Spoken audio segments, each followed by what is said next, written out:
Alam nyo ba kung ano yan? Yan ang bahay ng mga hayop na buwaya ng bayan. Hindi man lahat pero karamihan dyan ay mga Dracula na uhaw sa dugo ng sambayanang Pilipino. Siyempre pinapangunahan sila ni Tambaloslos, ni Zaldico at ng kanilang mga Crocs na alagad.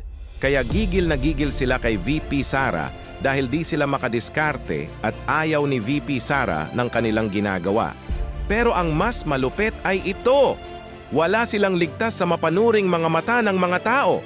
Tingnan mo itong si Stella Kimbo na lifestyle check agad ng mga tao at magugulat ka sa mga lumabas na resulta.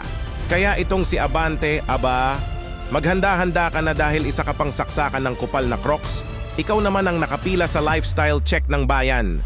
Isa-isahin nating i-lifestyle check yung mga Dracula dyan at nang malantad sa taumbayan ng kanilang kahayupan. Markahan nyo na ang mga yan at huwag nang hayaang makaupo pa ulit. Pagsisipain na natin yung mga yan sa darating na halalan.